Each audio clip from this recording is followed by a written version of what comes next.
자, 오늘 제가 송낙경 교수님한테 받은 숙제가 이겁니다. 4차 산업혁명의 기술 모델, 기술 융합에 관한 얘기를 해달라. 그래서 이 세상에 4시간짜리 강의가 어디 있어요? 그게 아니고 4시간 하면 하는 사람도 문제지만 듣는 사람도 문제예요. 그죠? 제가 사실은 4시간에 7시간까지 더 강의를 합니다. 7시간 강의하는 방법이 뭐냐? 바로 여기 있는 것처럼 제가 미리 녹음을 해가지고 다 미리 알려드리고, 미리 다 보고 오셨죠? 안 보고 오신 분? 없죠? 자, 그래서 원래는 바로 질문을 들어가야 되는데, 보시면서 중간중간에 손을 들고 얘기하세요. 그러면은 제가 세워놓고 토론을 하도록 합니다. 4차 산업혁명은 많은 논란들이 있다. 저와 KBS 명견만리에서 1시간 대담을 한 클라우스 슈바 월드 이코노믹 포럼 의장은 초연결 초지능의 4차 산업혁명은 이미 시작이 되었고 그 속도, 범위, 강도는 인류가 겪었던 그 무엇과도 다르다고 주장하고 있습니다. 그러나 3차 산업혁명, 노동의 종말, 소유의 종말 등의 명제를 쓴 제레미 리프킨은 아니야. 4차 산업혁명은 아직 도래하지 않았어. 지금은 3차 산업혁명의 연장일 뿐이야. 자, 이 두 석학의 주장은 각각 근거가 있습니다. 왜 이분들이 서로 다른 주장을 하고 있는가? 그 상황 논리를 이해할 필요가 있을 것입니다. 한편 4차 산업혁명은 많은 오해들이 있습니다. 첫 번째 오해는 4차 산업혁명은 기술 측면에서 인공지능, 사물인터넷, 빅데이터, 바이오텍과 같은 첨단 기술의 융합이라고 생각하시는 분들이 있죠. 이것은 오해입니다. 4차 산업혁명의 절반만 이해하는 거죠. 또 다른 오해는 4차 산업혁명은 디지털 트랜스폼이다. 고 오해합니다. 이렇게 이해하면 4차 산업혁명의 4분의 1만 이해하는 것입니다. 또 일부에서는 4차 산업혁명은 일자리를 줄인다고 생각을 하고 있습니다. 이렇게 이해를 하면은 4차 산업혁명의 본질, 무엇이 일자리를 만들고 무엇이 일자리를 없애는가를 제대로 이해하지 못한 것이죠. 이러한 문제들을 하나하나 살펴보도록 하겠습니다. 우선 여기서 우선 우리 편을 좀 나누겠습니다. 자, 4차 산업혁명은 이미 우리 앞에 와 있다. 한번 손 들어보세요. 와 있다. 네, 좋습니다. 아직은 아닌 것 같다. 지금 보시는 것처럼 대략 6대4 내지 2대1의 비율로 우리 대한민국 어디를 가나 대략 이런 정도 비율로 4차 산업혁명에 대해서 인식을 하고 있어요. 무슨 얘기냐?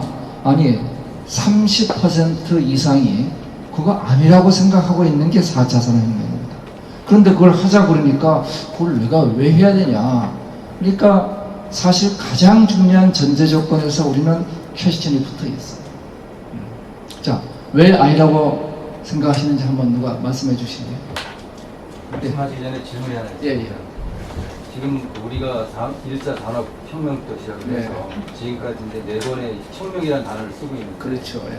과연 그것이 우리가 구분 지을지 딱딱 끊을 수 있는가? 안 되죠. 그것부터 전 질문. 그건 당연히 안 되는 게 우리 제일 쉬운 질문 하나 하죠. 밤하고 낮을 언제 구분할 수 있어요? 그거는 거의 할 수 있어요?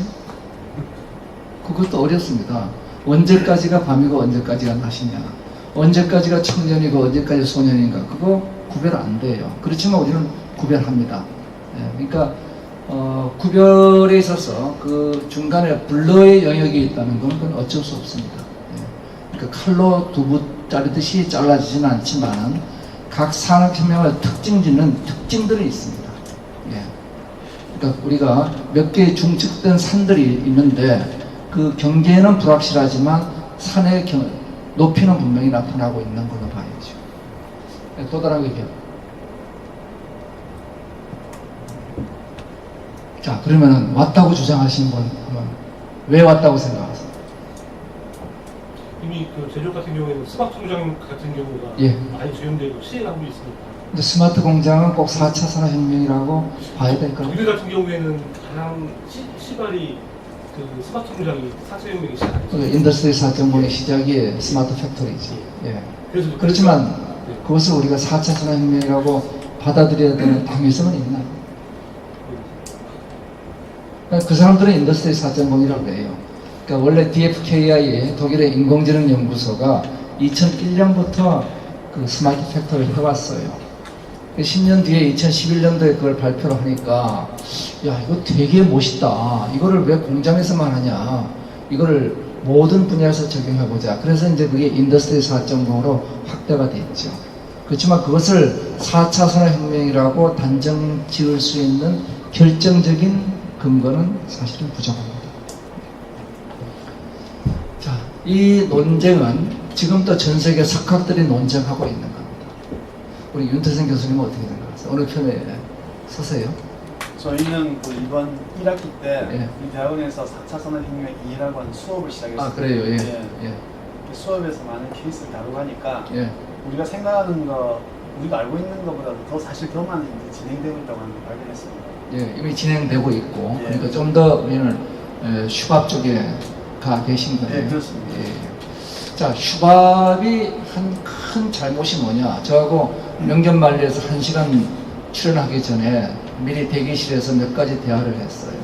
제가 지적했던 게 당신은 기술의 융합으로 4차 산업혁명을 설명하는데 이건 내 생각에 반쪽만 보고 있는 것 같다. 그게 제 얘기입니다. 그래서 4차 산업혁명을 논쟁에 빠뜨린 제일 큰 이유는 뭐냐면은 슈밥이 4차 산업혁명을 얘기하면서 기술의 융합이라고 슈밥 책에 계속 쓰고 있어요.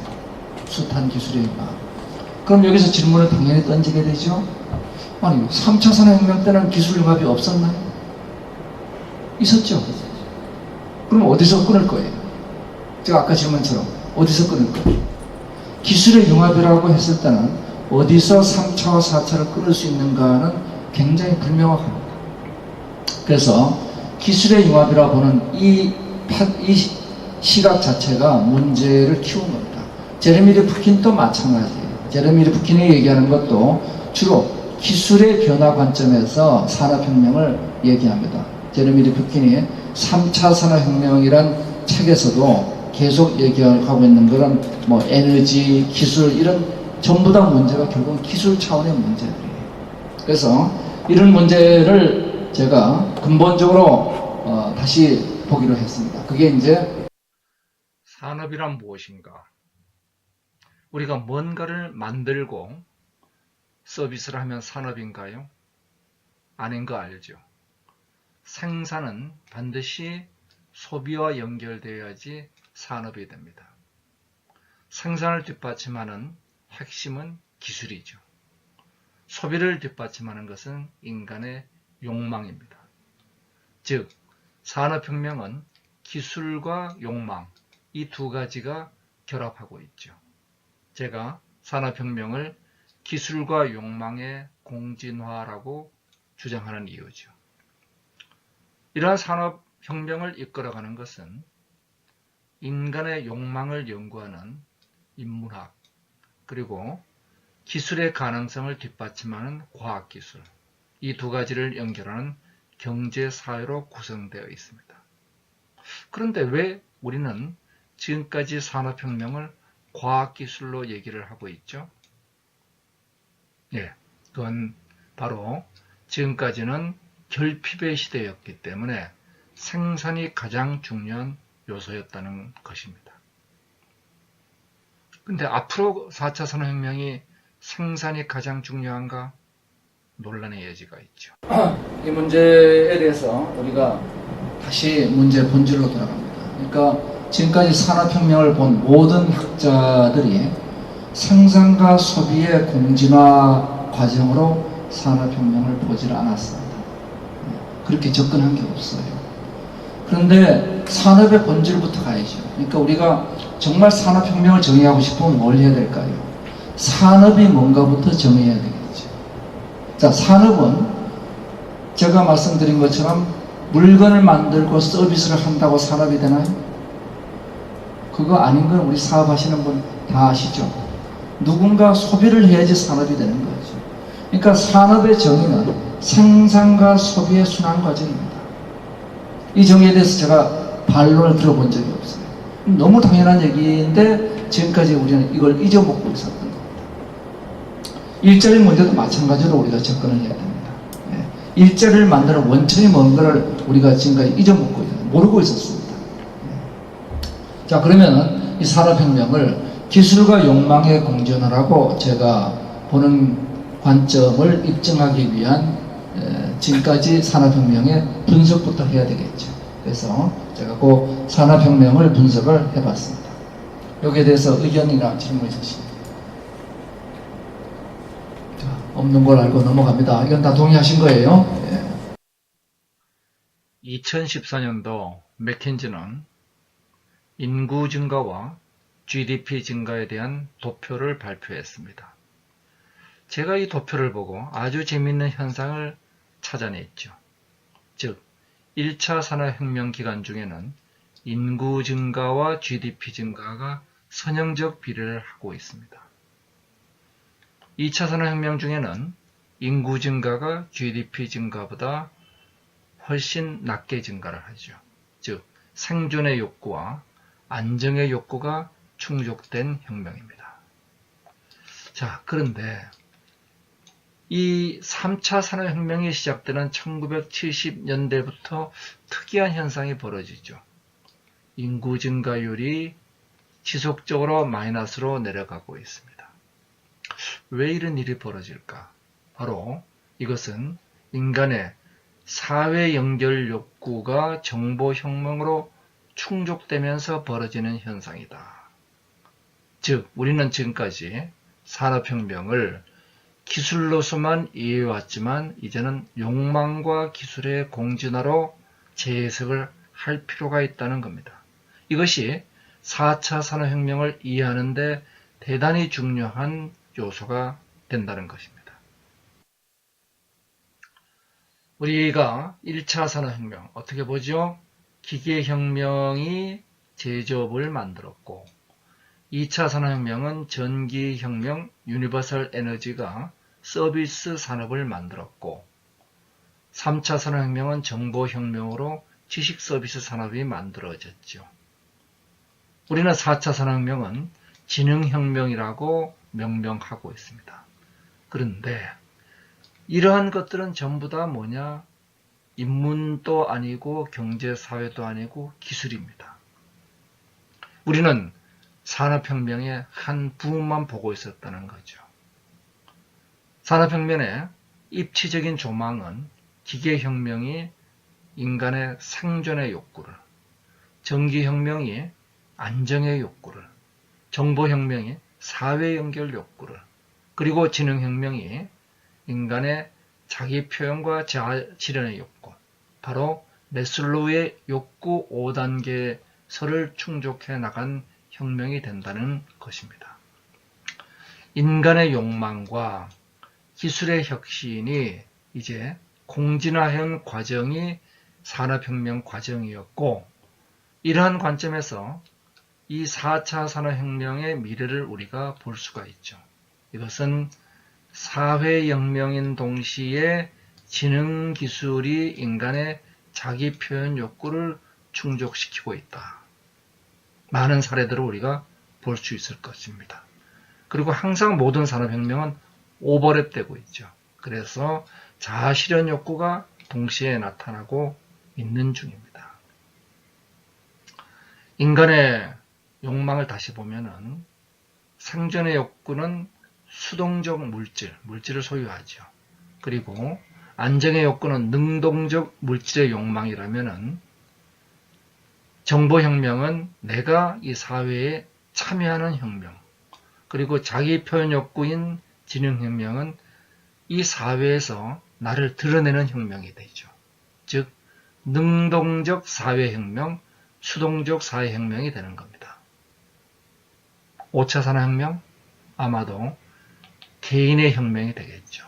결핍의 시대를 벗어나고 있습니다.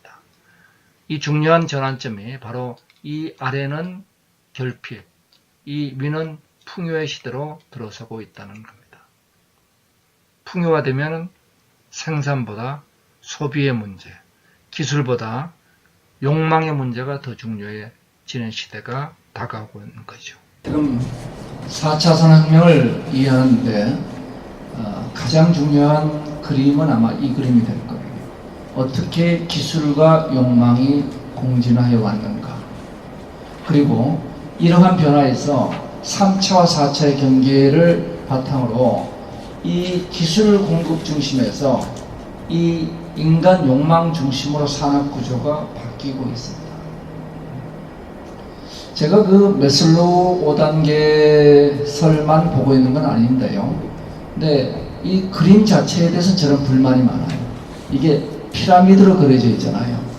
우리 욕망은 위로 갈수록 다양화되죠. 그래서 이거는 역피라미드가 되는 게 맞습니다. 역피라미드가. 아래로 갈수록 욕망은 단순해요. 그냥 뭐 춥고 배고프지 않으면 되는 욕망입니다. 아래는. 위로 가면은 점점 더 개인화된 욕망으로 가게 되어 있습니다. 또 하나가 제가 욕망과 욕구란 말을 쓰고 있는데 영어로 다르죠. 욕구는 니즈죠. 니즈.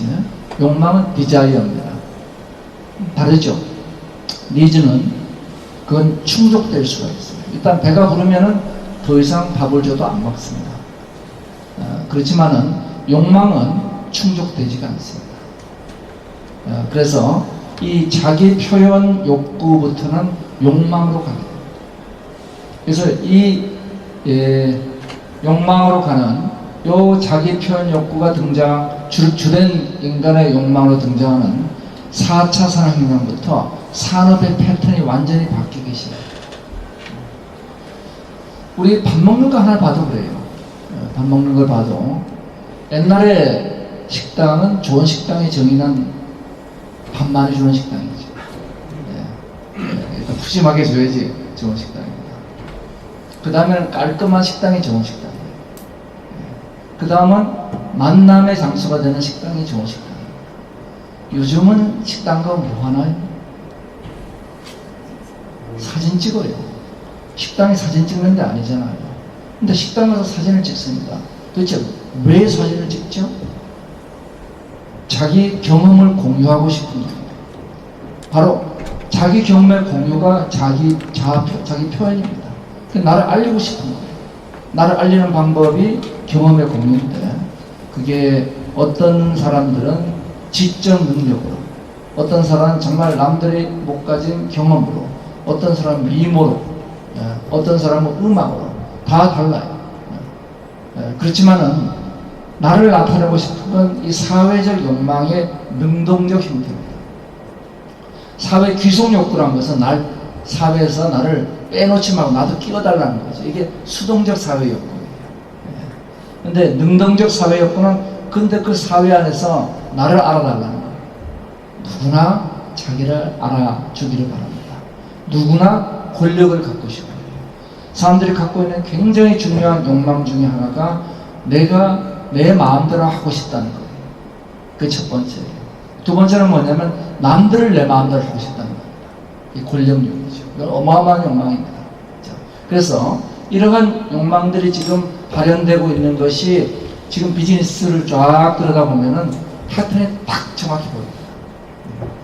제가 오늘은 여기다가 기술융합이기 때문에 써놓지 않았지만은 유튜브를 보시면은 일자리 진화에 대한 유튜브 제 동영상이 있습니다. 그걸 보시면은 어떻게 해서 지금 일자리 패턴이 바뀌고 있는가 하는 그림들을 다 보여주고 있습니다. 미국의 일자리 변화도 제가 분석을 해놨고 한국의 일자리 변화도 분석했습니다. 아주 패턴이 명확히 나타납니다. 전부 다 자기 표현과 자아실현 욕구 쪽으로 일자리가 이동해 가고 있어요. 자, 여기까지 해서 질문 있으시면 질문해 주시죠. 지금까지 어느 책에도 없는 얘기이기 때문에 아마 처음 듣는 얘기이실 겁니다. 예. 정확하게 전기혁명이 안정의 욕구이고 능동적 네. 예. 전기혁명이라기보다 기계혁명 때 기계만 있은 건 아니에요. 그 대표적인 기술이 기술이었다는 거죠. 그것만 있는 건 아닙니다. 그러니까 우리가 오해하지 말아야 될 거 제가 다 오버랩된다고 그랬어요. 그러니까 지금도 우리는 생존의 욕구가 필요하고 안정의 욕구가 필요한데 이 안정의 욕구가 능동적 물질 욕망이라는 것은 전기혁명보다 서비스 산업이 갖는 특징이에요. 물질에 만족을 주는데 물질의 능동적 형태라는 거예요. 제품이라는 것은 우리가 제품과 서비스라고 얘기하잖아요. 제품은 수동적인 물질의 형태다. 이게 제가 이렇게 정의합니다. 서비스는 능동적인 물질의 형태다. 이렇게 제가 정의하고 있는 겁니다. 아마 받아들이실 수 있을 거예요. 정보혁명은 그러한 서비스가 지식 서비스로 가는 게 정보혁명이죠. 우리가 물질적 서비스가 있고 지식 서비스가 있잖아요. 그 지식 서비스가 되면 그게 정보혁명이 만들어낸 게 지식 서비스를 만들면서 이때 우리가 뭘 했냐 그러면 이 사회 연결망이 무지하게 강화되기 시작합니다. 그래서 소셜 네트워크가 강화되기 시작하면서 우리가 서로 연결할 수 있는 다양한 수단을 가지게 됐어요. 이 소셜 네트워크가 강화되니까 이 아랫부분이 요게 뒷받침되니까 이제 나를 표현하는 방법이 또 등장하게 된 거죠. 그래서 아랫단에 우리가 기술적 뒷받침이 이루어지면서 윗단으로 인간의 욕구가 올라갈 수 있는 근거들이 만들어집니다. 그러면서 이제 과거에 없던 제가 대표적인 직업이 크리에이터 같은 직업들. 이게 과거에 없던 직업입니다. 예. 아니 뭐 크리에이터가 가보면 뭐 다른 것도 없어요. 어떤 데 가면 장난감 뜯는 거, 어떤 때는 화장하는 거, 어떤 때는 가서 그냥 밥 먹는 거, 어떤 때는 공부하는 거. 뭐 그런 게 크리에이터들입니다. 뭐 어떻게 보면 우습게 짝이 없는데 그게 다 이제는 많은 돈을 버는 직업들이 되어버렸어요.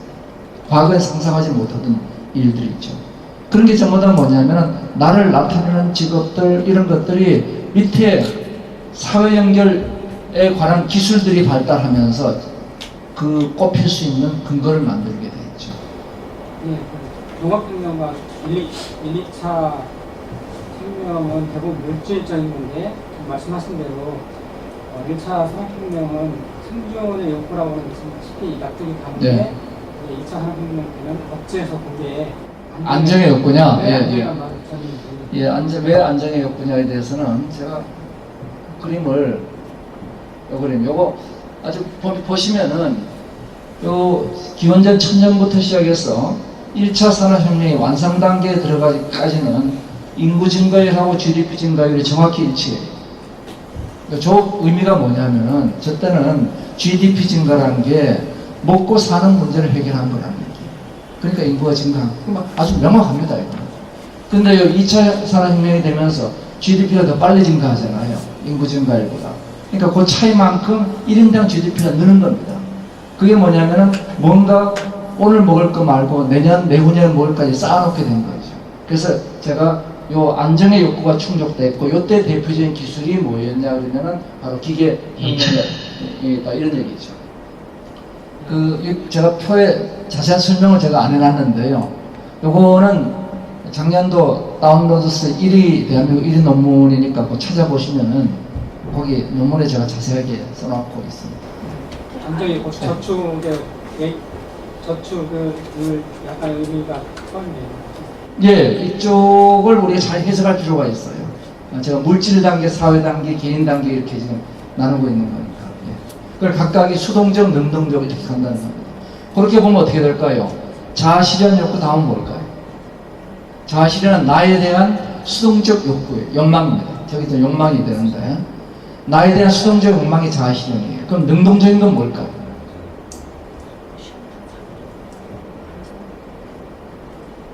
능동적인 형태는 타실현입니다.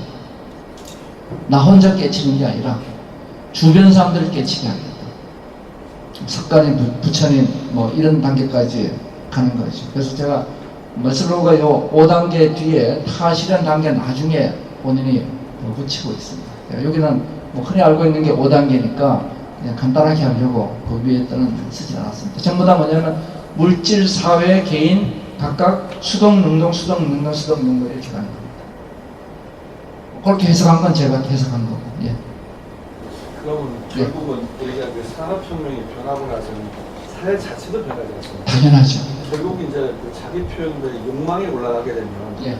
이제까지 우리가 볼 수 없었던 그런 그 집착과 그 자기에 대한 그 개인적 경쟁이 되니까 실질적으로 우리 산업도 거기에 맞춰 변화가야 되는 소량 다품종에 의한 생산이 돼야지 대량 그런 건 없어지는 게 아니겠는가. 그렇죠. 그러니까 없어지는 것보다 중요성이 이제는 개인화된 욕망 충족으로 들어가게 되죠. 예. 그리고 점점 그게 제품보다는 서비스 쪽으로 이동을 하죠. 개인화된 욕망을 충족하는 데는 제품보다는 서비스입니다. 우리가 세탁기가 필요한 게 아니잖아요. 우리 세탁이 필요한 거죠. 자, 서비스에 대해서는 대한민국 최고 권위자가 누군지 알죠? 잘 모르세요? 윤태진 교수님이세요. 네. 자, 다른 질문 없으시면은 그 다음. 네. 제 지금 자아 실현 욕구 한 단계 더 가면 이타 심의 그게 다 실현. 예. 다 실현. 근데 다른 종교 용어로 말하면 각자가 브라만이 될 수 있다는 거. 각자 브라만이 되는 게 자아 실현이고, 거기다 남들을 브라만 되게끔 만들어주는 게 다 실현이죠. 남들까지. 예, 남들까지. 예. 그러니까 이 사장이 된다면은 사장은 자기 혼자 잘 먹고 잘 살겠다 하는 게 이제 우리 회사를 잘 되게 하겠다 이게 그러면은 우리 직원들을 하나의 독립적인 회사의 사장으로 키울 수 있게 해주겠다 이렇게 되면 다 실현까지 가는 거죠. 자, 우리 다음 넘어가 볼까요? 예. 산업혁명에서 기술과 인공의 진화 과정을 다시 살펴보겠습니다. 1차, 2차 산업혁명 각각 육체적 확장, 즉 근육의 확장이 기계혁명과 에너지의 확장인 전기혁명, 이것은 물질의 수동적 단계와 능동적 단계를 표시하고 있다. 한편 3차 산업혁명이 정보혁명, 4차 산업혁명이 진화혁명, 각각 정신적 확장을 함으로써 수동적 사회혁명과 능동적 사회혁명을 충족하고 있다. 이러한 관점에서 다음 5차, 6차 혁명이 나갈 바를 예측해 볼 수 있을 것입니다. 이런 관점에서 우리는 4차 산업혁명을 기술 측면에서 다시 보죠. 흔히 우리가 4차 산업혁명을 본다 그러면 빅데이터, 사물인터, 인공지능, 증강가상 이런 기술의 측면에서 접근해 왔습니다. 그런데 개별 기술을 이해한다는 것이 끼리를 이해하는 것과 다르죠. 전체를 볼 수 있습니다. 심지어는 우리는 자동차를 이해하는 엔진의 원리를 모르고도 이해할 수 있습니다. 전체를 보는 시각, 바로 그것은 인간의 욕망, 그리고 부분을 보는 뒷받침, 기술이죠. 자, 그러면은 기술과 욕망의 융합 관점에서 산업혁명을 다시 보겠습니다. 제가 기술융합을 이제 연구하시는 분들하고 많은 대화를 해봤어요. 근데 제가 참 안타깝게 생각한 거는 왜 융합하는가에 대한 논의가 별로 없습니다. 자, 기술이 융합하는 방법은 무한대로 많습니다. 그렇겠죠? 예. 그 무한대로 많은 융합을 우리가 다 해야 될 이유는 없잖아요. 그 기술 융합 왜 하는 거죠? 궁극적으로 인간의 욕망 충족을 위해서 하는 거죠. 그러니까 왜 하는가 하는 질문에 대한 답은 인간의 욕망을 충족하는 거예요. 수많은 기술들이 어떤 욕망을 충족하느냐 이거를 제대로 이해하지 못한 상태로 기술 융합에 들어가면은 우리가 전혀 의도하지 않은 결과들이 나타나게 됩니다. 많은 기술 융합들을 어떻게 보느냐 하면은 기술과 기술의 융합의 문제를 풀려고 해요. 그래서 바이오와 IT가 어떻게 융합하냐, 바이오와 그 다음에 NT가 어떻게 융합하느냐 뭐 이런 문제들을 보고 있습니다. 물론 그게 중요하지 않다는 건 아니에요. 그렇지만은 정말 이 사회의 중요한 기술 융합은 어디서부터 출발해야 되냐? 이 사회의 니즈인 욕망으로부터 출발해요. 사회의 욕망을 이해하지 못한 상태로 기술 융합을 추진하는 것은 결국 결과가 그렇게 탐탁한 결과가 나오질 않습니다. 한국의 수많은 기술 융합을 추진하고 있는 연구소들의 공통된 문제들이에요. 그래서 제가 그거를 죄송한 얘기지만 코끼리 다리 만지기를 한다 이렇게 비유를 합니다. 우리가 코끼리 다리 만져서는 안 되지 않겠느냐. 기술이 왜 융합하는 걸 봐야 되고 그런 기술들이 어떤 상호 구조를 가지고 융합해야 되느냐. 우리가 필요한 건 이런 거예요. 여기 있는 사물 인터넷은 기술 융합 과정에서 인공지능과 어떤 관계를 갖고 있느냐. 블록체인은 인공지능과 또 어떤 관계를 갖고 결과적으로 어떤 상호작용을 통해서 인간의 욕망을 충족해내느냐. 이런 논의가 거의 없어요. 그래서 오늘 제가 드릴 얘기가 이런 논의들입니다. 왜로부터 문제를 출발해야 된다. 4차 산업혁명 강의하는 과정을 제가 하는 데가 많아가지고 어떤 커리큘럼이 있나 한번 봤어요. 봤더니 참 슬프게도 개별 기술들 참 시작이 돼야 이렇게 됩니다. 1강 사물 인터넷, 2강 빅데이터, 3강 클라우드 뭐 이런 식으로 구성이 되어 있어요. 맞나요? 예. 그게 제가 얘기하는 코끼리 다리 만지기입니다. 자, 그렇게 해서 한 학기 강의를 마치면은 4차 산업혁명 이해가 되던가요? 될 리가 없어요. 예. 왜냐하면 우리는 코끼리 다리만 봤기 때문에. 그래서 전체를 보는 시각은 이렇게 됩니다. 1차 산업혁명은 말씀드린 것처럼 기계혁명이 생존의 욕구, 2차 산업혁명은 전기가 안정의 욕구, 더 많은 인간의 욕구를 충족시키죠. 근데 이건 오프라인 혁명입니다. 오프라인 세계는 현실의 한계에 부딪혀 있죠. 세 가지 한계가 있습니다. 인간, 공간, 시간이죠. 자, 이런 한계를 우리가 어떻게 극복할 것이냐. 저희 집사람 얼굴에 주름이 많이 있습니다. 오프라인 세상에서 일시에 없앨 수가 없죠. 그런데 온라인 세상으로 디지털 트랜스폼으로 데이터를 만들고 뽀샵을 하면 순식간에 없어집니다. 인간의 욕망을 충족시키는데 우리는 새로운 방법이 등장한 거죠. 물질과 서비스를 떠나서 데이터를 통해서 인간의 욕구를 충족하게 됐습니다. 바로 온라인 혁명입니다. 이 온라인 혁명을 만든 것이 현실을 데이터로 만드는 기술 디지털 트랜스폼이죠. 기본적으로 시간, 공간, 인간을 데이터화 시킵니다. 그런데 허망하죠. 왜냐하면 리니지 게임에서 내가 득템한 것이 현실 세계에서 득템은 아니잖아요. 저희 집사람의 뽀샵으로 사진에서 주름은 없앴지만 실제로 돌아보면 그대로 있죠. 자, 이 디지털 트랜스폼으로 만들어진 세상을 다시 현실로 가져오는 새로운 혁명이 시작됐습니다. 4차 산업혁명이죠. 디지털 트랜스폼은 기본적으로 3차 산업혁명을 일으킨 기술들입니다. 이 디지털 트랜스폼의 대표적인 사물 인터넷, 클라우드, 빅데이터를 설명하면은 많은 사람들이 그거 3차 산업혁명 때 다 들은 얘기 아닌가. 제레미 리프킨 같은 분은 그건 내가 3차 산업혁명 때 다 얘기한 거야. 우리가 3D 스캐너를 가지고 현실을 데이터화시킵니다. 그래서 가상의 세계에서 새로운 컷 모델을 만들어요. 그것을 3D 프린터에 걸면은 현실의 컵이 새로 나오게 되죠.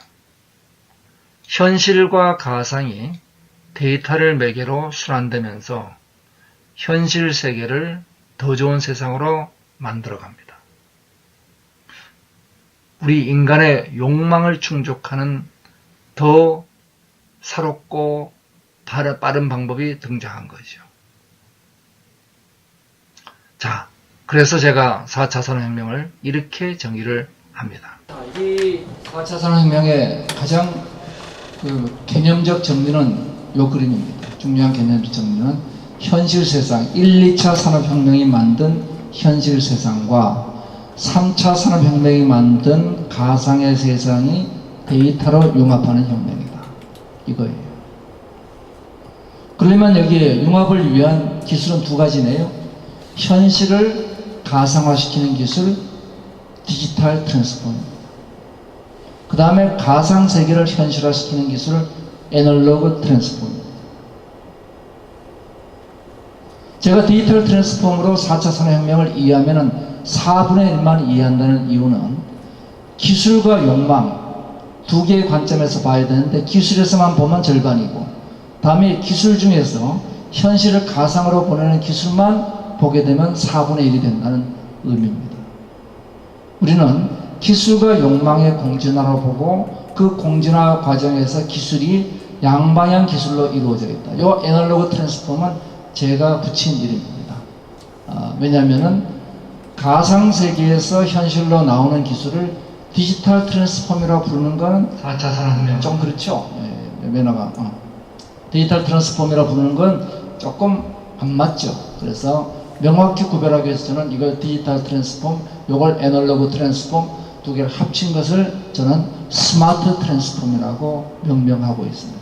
자, 그러면은 4차 산업혁명의 핵심적인 문제를 제가 질문을 던지겠습니다. 두 개의 세상을 융합시키는 기술 융합이 어려울까요?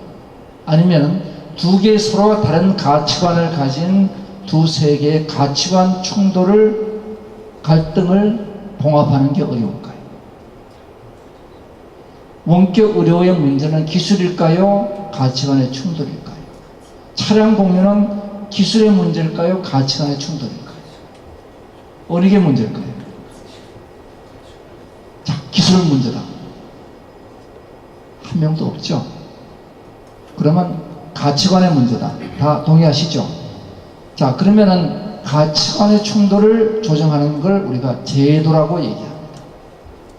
4차 산업혁명은 기술혁명일까요? 제도혁명일까요? 제도혁명인 겁니다. 우리는 불행히도 아직까지 4차 산업혁명이 인간을 자꾸 혼자 넘어가네. 자, 4차 산업혁명이 현실과 가상이 데이터를 통한 융합이라는 사실을 제대로 인지하지 못하고 있어요. 두 번째는 그 융합 과정에서 기술보다 제도의 융합이 더 어렵다는 걸 제대로 우선순위를 못 매기고 있습니다. 그래서 우리 4차 산업혁명 국가의 정책은 전부 다 창조경제 정책과 다른 게 없어요.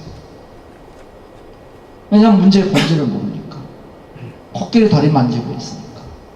그리고 기술보다 제도가 중요한데 제도는 별로 손대지 않습니다. 기술은 문제만 손대고 있어요. 제가 오늘은 기술 융합을 얘기합니다만은 그런데 기술보다는 제도가 훨씬 중요하고 제가 금년에 쏟은 시간도 기술보다는 제도 개선에 훨씬 많은 시간을 쏟아왔습니다. 그래서 요거를 융합하는 데 필요한 제도적 개혁을 많이 금년에 통과시켜 나갑니다. 자, 그건 다음에 시간 있을 때 얘기해 드리겠습니다. 4차 산업혁명은 인간을 위한 현실과 가상의 융합이다.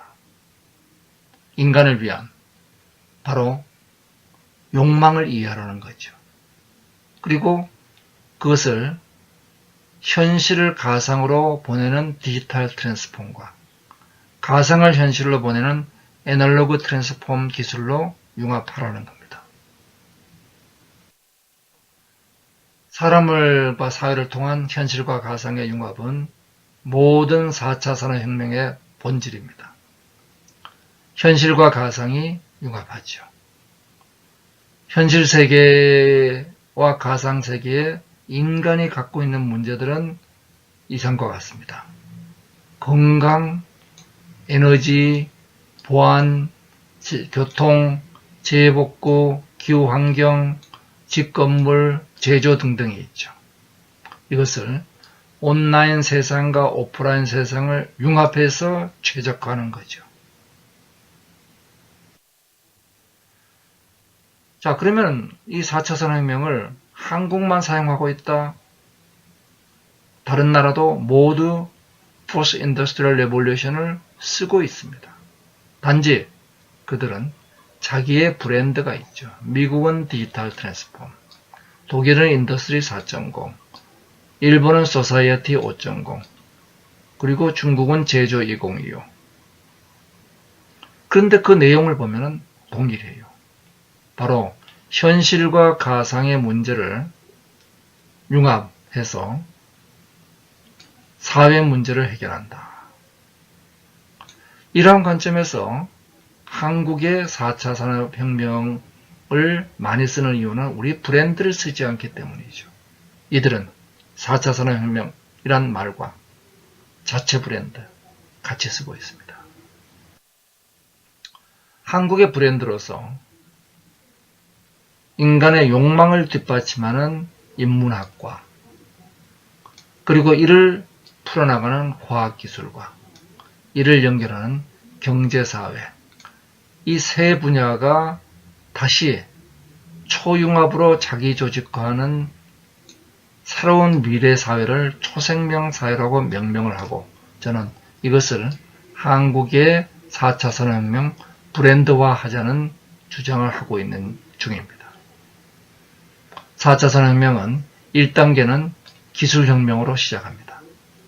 생산의 초생산 구조를 만들죠. 과학기술이 하는 역할입니다.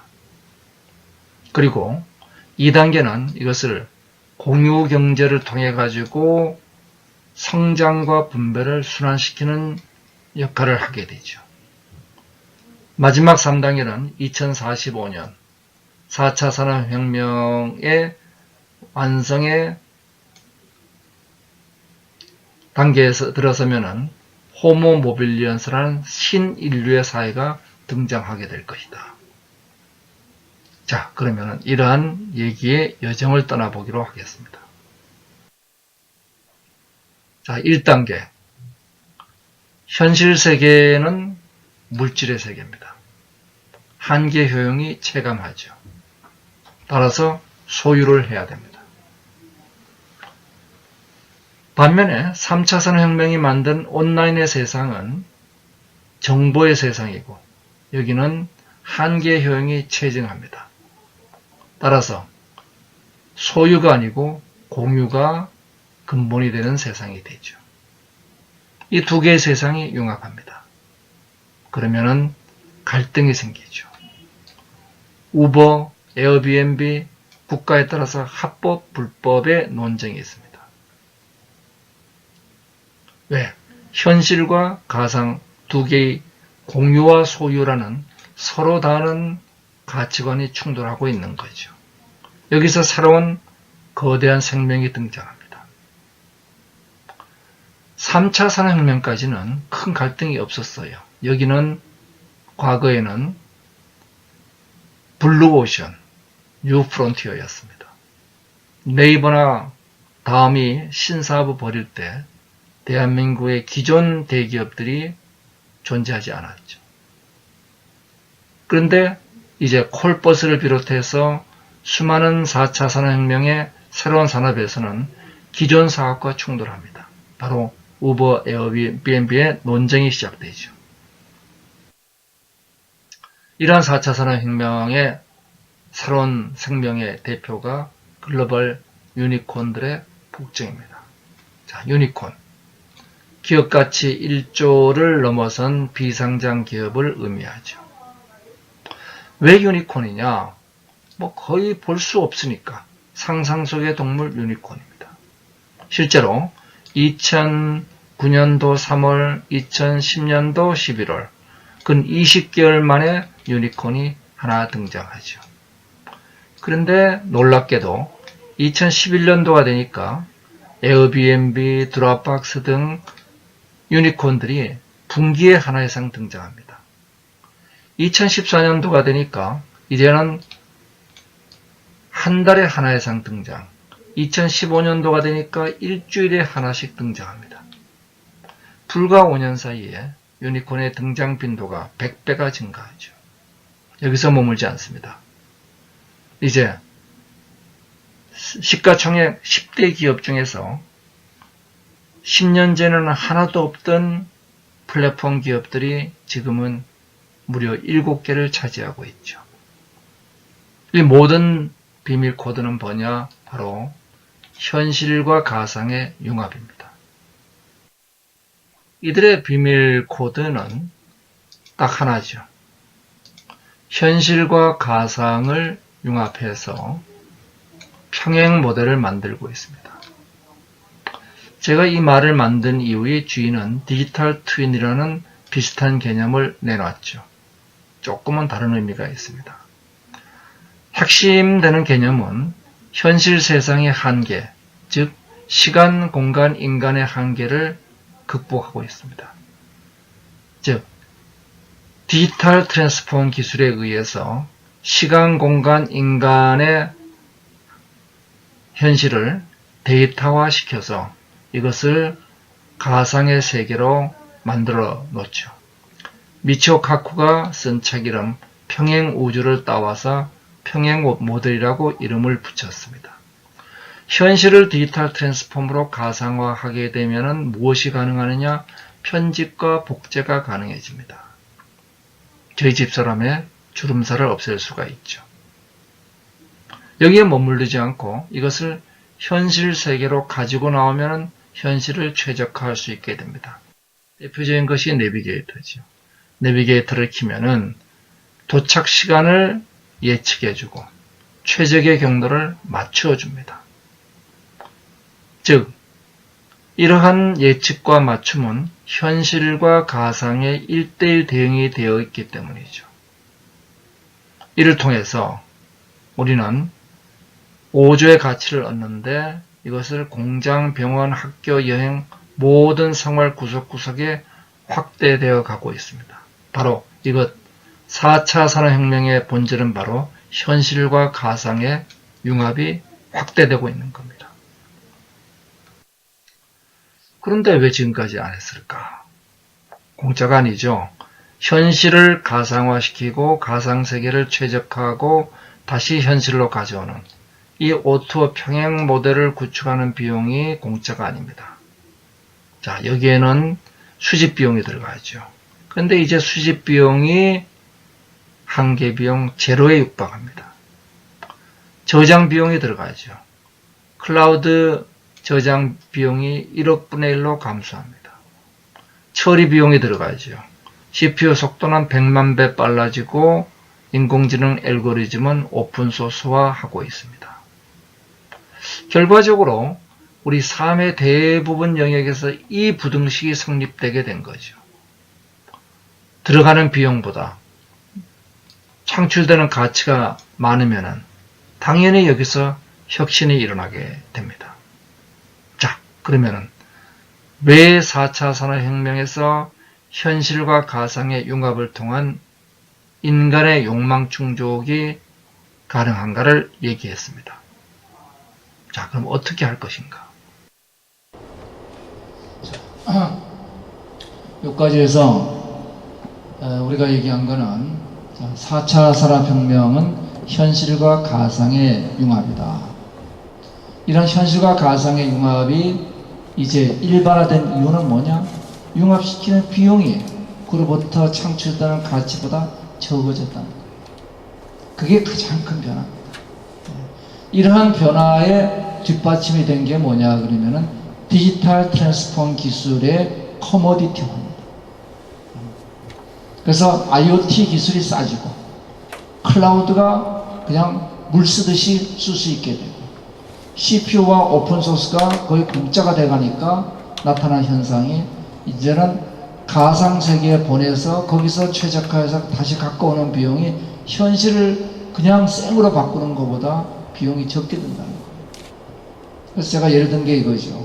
자, 내비게이터가 없으면 제가 어느 길이 막히는 길인지 도착 예정 시간이 얼마인지 알 방법이 없죠. 근데 내비게이터가 있으면 제가 시간을 최적화할 수 있습니다. 그건 어떻게 가능한가? 가상세계가 현실과 똑같은 게 만들어져 있죠. 현실의 교통세계와 1대1 대응들, 이걸 디지털 트윈, 전원 평행 모델이라고 부르는 이런 세계가 만들어져 있습니다. 그러니까 가상세계에서 이 길 저길 다 해보고 아, 요 길이 최고야 하고 결과를 갖고 와서 내가 그 길로 가면 되는 거예요. 이거를 공장에서 하면 스마트 팩토리가 되는 거고, 교육에서 하면 스마트 학교가 되는 거고, 모든 분야에서 현실과 가상의 융합으로 스마트화가 이루어집니다. 그래서 제가 이 총체적인 모습을 스마트 트랜스폼이라고 해요.